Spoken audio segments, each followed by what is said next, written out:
I'm going to go through the new Hex mesh updating in Femap 2021.1.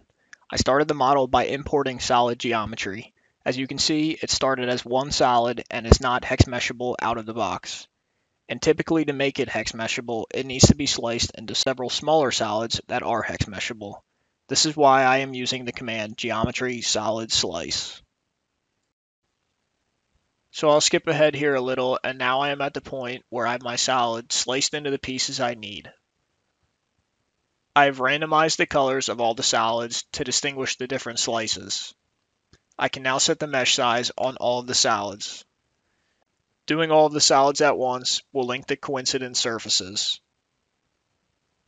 I am now ready to mesh my part.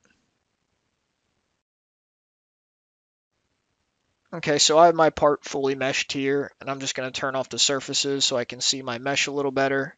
And I'm going to come into the meshing toolbox and use the increase mesh sizing on curve to show you how that when I select one of the curves, the mesh changes and propagates through all the solids that it needs to. So again, when I change the size here, you'll see the mesh changes on both the left and the right, and those are actually two different solids and might even be changing in a couple more of the solids. And again, this will work for the increase, decrease, and set to, so a couple of those commands there.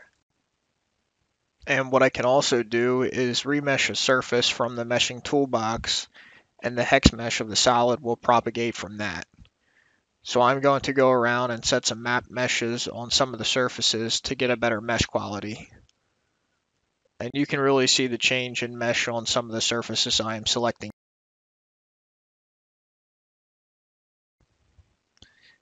I'm going to put a map mesh on this surface here, and you'll see that when I rotate to the other side, that the hex mesh has propagated through the solid.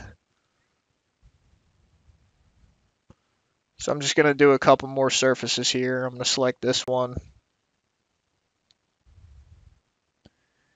and this lower one here.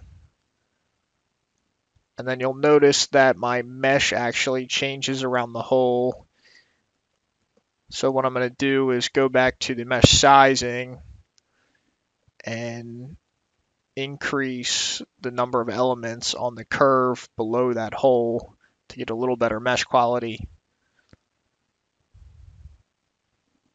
And you'll see that it's updated through the solids there. So at this point, I am content with the quality of my hex mesh part, and now all I need to do is run a coincident node merge before running my analysis.